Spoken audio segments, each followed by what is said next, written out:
You're tuning into the deep dive because, like us, you're fascinated by the world and want to understand it better. And you've sent in some truly compelling material to help us do just that. Mm, Today, our focus is on the artist Bob Camblin. We've got a fascinating stack of sources here, his own writings that seem to hint at hidden meanings. right. And a detailed biography, too. Exactly. Plus, excerpts from books featuring his unique perspective, a YouTube transcript offering another angle, and even some firsthand accounts from people who knew him. Quite a range of material to get into. It is. Our mission on this deep dive is to navigate these layers and really pull out the key insights into what drove Camblin as an artist, how his ideas evolved, and, what recurring themes you might find if you encountered his work. And what's immediately striking as you delve into these sources is just the sheer variety of Camblin's artistic output. Yeah, it's not just one thing, is it? Not at all. We're talking oils, acrylics, watercolors, drawings, prints, even pieces using painted paper. So this wasn't someone content to just stay within traditional boundaries of medium. Right. And as we'll explore, that spirit of pushing beyond limits seems, well, pretty central to his entire artistic approach. Okay, so let's start at the beginning then. Born in Oklahoma in 1928, Mm-hmm. his formal art education began at the Kansas City Art Institute. But it sounds like his Fulbright scholarship to Italy was a real turning point. Oh, absolutely. The biography really emphasizes the depth of that experience. It went far beyond just academic study. How so? Well, of course, he was exposed to the masterpieces in places like the Uffizi Gallery. That's expected. Sure. But perhaps even more significant was his encounter with the Capuchin catacombs in Palermo. Ah, The preserved remains there, these mummies, as they're described in the sources, Hmm.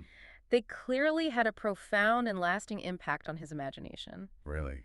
Yeah, he felt those images might stay with him forever, and you can certainly see echoes of that fascination with mortality and the physical form in some of his later works. Interesting. So, following his time in Italy, he came back to the States and embarked on a teaching career. That's right, at a number of institutions, Ringling, Illinois, Detroit, Utah, and eventually Rice University down in Houston.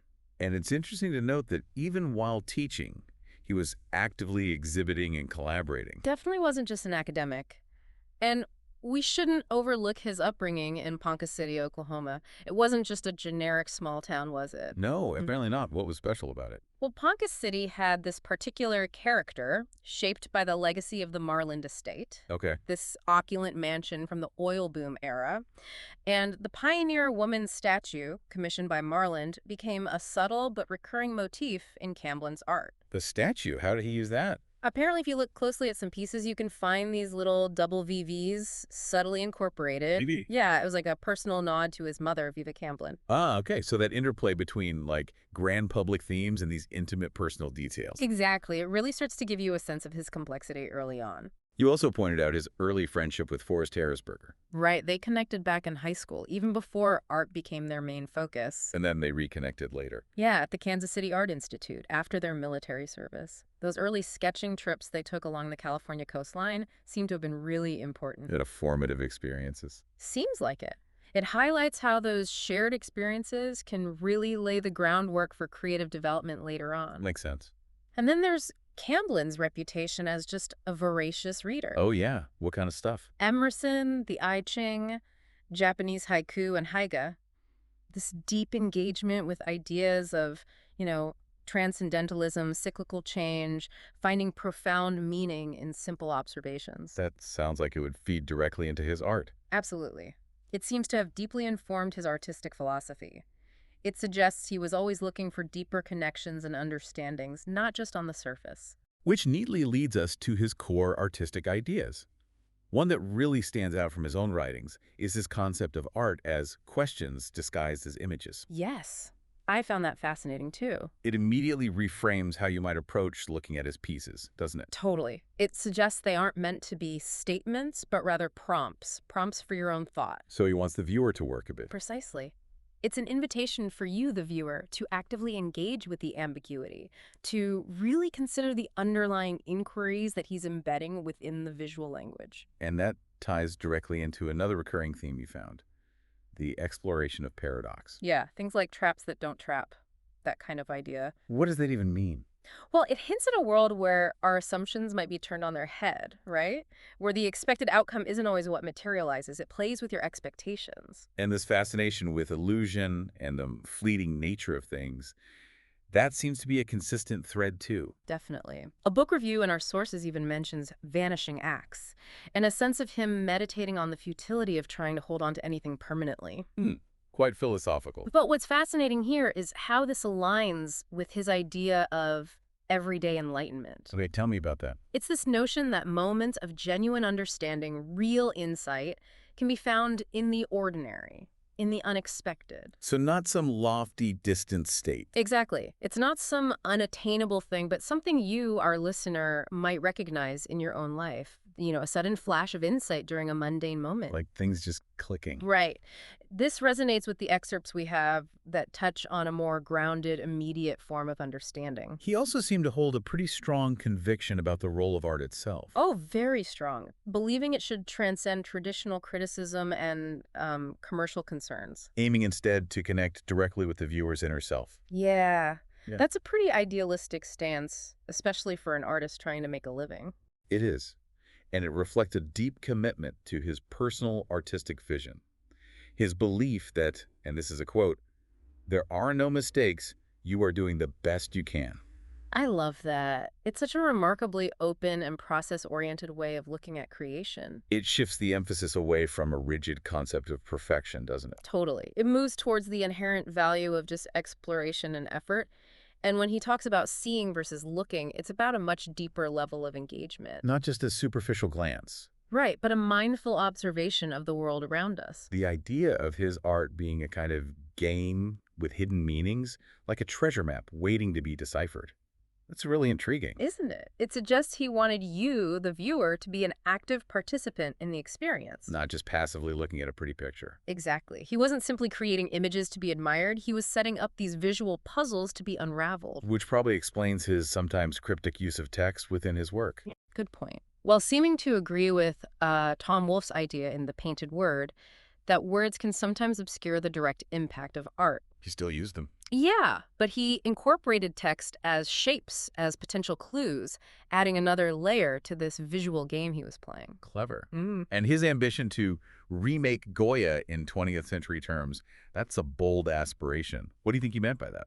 Well, Goya was an artist who really didn't shy away from the darker, more complex aspects of the human experience, did he? Definitely not. So Camblin, having moved away from some of his earlier, maybe more overtly social commentary, seems to have been striving for a similar emotional depth and resonance. But through a more contemporary lens. Yes, through a more contemporary lens of symbolism. The biography mentions the influence of artists like Cremoni and the enigmatic forms of Etruscan figurines, Okay. suggesting he was exploring the subjective world of human symbols as a way to tap into those really profound emotions, much like Goya did in his time. Okay, so let's trace how his artistic style actually evolved. We know he started with abstract impressionism. How did that initial approach develop? Well, the biography highlights a really significant development in the 1980s with the emergence of Mouches volantes. Flying flies, what's that? Yeah, it translates to flying flies or floaters, those dots you see in your vision sometimes.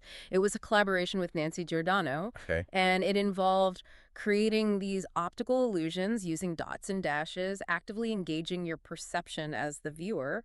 So playing with how you see things. Exactly. The biography notes a kinship with the work of Escher and Dali, who were also masters of manipulating visual perception and creating these paradoxical realities. Right, makes sense. In Camlin's case, it was really about making you question what you were actually seeing. And we also have references to specific series like Big Owl and Descent from the Cross. Which are described as being deeply symbolic and emotionally charged works. Yes. These series seem to represent different facets of his thematic concerns. Descent from the Cross, in particular, is noted for its use of personal symbols representing human vulnerabilities and strengths. Okay. And the ongoing struggle against fate, or maybe circumstance, it sounds like a profoundly personal and impactful piece. And going back a bit to the 1960s. Yeah, back in the 60s, we see him experimenting with blending the sort of poetic sensibility of Hugo van der Goes with the intense emotionality of Goya. That's quite a combination. It is. And he was even incorporating applied paper, which, interestingly, developed these subtle beige tones over time, adding another layer of visual interest, almost accidentally. Huh. And the 1970s seemed to be a period where he really focused on themes of the life cycle and metamorphosis. That's right, with recurring images like puppets, scarecrows, skulls, that kind of imagery. And the biography mentions some significant influences during this time: Freud, de Chirico, Grunewald, Kazantzakis, and Grass. Yeah, that's a pretty diverse range of intellectual and artistic touchstones. What do you think he drew from them? Well, it certainly suggests a deep engagement with ideas of birth, death, and renewal, often with a focus on the more unsettling or transformative aspects of Yeah. existence. The scarecrow, for instance, specifically inspired by Günter Grass's novel Dog Years, is mentioned as embodying a German tradition of heralding spring or renewal. Interesting. And those recurring jars of murky water. According to the biography, they symbolize the idea of turning obstacles, stumbling blocks, into opportunities for growth stepping stones. Turning negatives into positives. Kind of, yeah. A visual metaphor for resilience. And then the 1980s brought this fascinating intertwining of drawings and watercolors. Right, creating these illusionistic deep surfaces that contained hidden images. Hidden images. Yeah, some of which might only become apparent over years of observation. You might look at it for ages and then suddenly see something new. Wow. Mm. That feels like a very deliberate choice to reward sustained engagement. Exactly. It reinforces this idea of his work being a game, a puzzle that unfolds for you over time, revealing new layers of meaning with continued attention. So look deeper than the surface. Right. The emphasis was on looking beyond the immediately obvious, which he often presented as a kind of visual trap, and focusing on the more nuanced aspects of his draftsmanship. Camblin also seemed to have a strong belief in the power of collaboration. Very much so, particularly with Earl Staley and Joe Tate. They formed B&E Production. Leanie, Bob, and Earl? Presumably, yeah. And their events sound quite unconventional. Like what? Well, the sources mention a tattoo show, an exhibition in Joe Tate's actual backyard, even something called the camping show. Huh. Okay, so definitely challenging the traditional art world norms. Oh yeah, they were actively pushing the boundaries of what art could be and who it was for. And the idea of downplaying the individual ego was central. Yes. Central to their collaborative ethos. They Yeah. often sign their joint works as anonymous or anonymous artists. Prioritizing the group over the individual. Exactly. Prioritizing the collective creative act over individual recognition. This period also saw the holding firm. What was the holding? It was where they shared a studio space and engaged in some rather unorthodox activities, Those yes. including, as Earl Staley recounts in one of the sources, building structures without the necessary permits, a testament to their independent, maybe slightly rebellious spirit. Definitely sounds like it. Yeah. Let's delve a bit deeper into some of those recurring motifs and symbols we've touched on. The interplay of light and darkness. Mm-hmm. Particularly in the context of a work called Algier's Landing. Seems really significant. And it connects to Zen and the I Ching. Yes, both the book excerpts and the YouTube transcript highlight this duality. The illuminated triangle piercing the darkness that can be seen as a symbol of Satori. Satori, sudden awakening. Right, a moment of sudden awakening or enlightenment. The boat on calm waters then represents the meditative journey towards that understanding. And the I Ching connection. The link to hexagram 24, which is called Return, reinforces this idea of cyclical renewal, the return of light following darkness. It's a potent visual metaphor for inner transformation. Very much so. Something you, our listener, might find resonates with your own moments of clarity or change. We also see the figure 4 trap mentioned as a symbol of entanglement. Right, and tattooed arms representing perhaps unspoken family histories. And frogs embodying a kind of Zen-like wisdom. Yeah, these are powerful visual shorthand, aren't they? They add layers of meaning and invite your own personal interpretation. For sure. The scarecrow, as we discussed, signifies renewal. Even something as seemingly simple as jars of water takes on symbolic weight in his work. And then there's the evolution of his signature itself. Right, from using the persona Mr. Peanut early on. Mr. Peanut. Seriously. Apparently, to ultimately signing things as anonymous, which further underscores his changing views on authorship and artistic identity. Now, the biography mentions Camblin's rather radical decision in 1976 to essentially become a nomadic artist. Yeah, that's a pretty dramatic departure from a more conventional academic career path. What prompted that? It really speaks to a profound dedication to his art above all else, doesn't it? He relinquished the stability of academia to pursue a life of travel and creation. How did he support himself? Through the sale of his artwork, apparently. He drew inspiration from a wide range of cultures during his travels: Italy, France, Ireland, Mexico, the South Pacific. Wow. This period of constant movement and new experiences undoubtedly fed into his evolving artistic vision. He eventually settled down, though, right? Yes, later he settled in Oregon and then Louisiana with his wife Nancy, becoming increasingly reclusive. But it seems his supporters back in Houston never quite forgot him. No, they made efforts to organize exhibitions of his work later in his life. Earl Staley's recollections touch on his occasional returns to Houston and a certain unease he seemed to feel regarding his past. Unease. Yeah, maybe discomfort with revisiting that earlier part of his life. There was indeed a significant effort to organize a museum show, which unfortunately didn't come to fruition. That's a shame. It is. Later, after he experienced a stroke, a smaller exhibition was held to provide support for him and Nancy. That's good to hear. It really speaks to the lasting respect and affection he held within the Houston art community, despite his reclusiveness. Finally, let's consider some of the perspectives offered by those who knew him or have studied his art.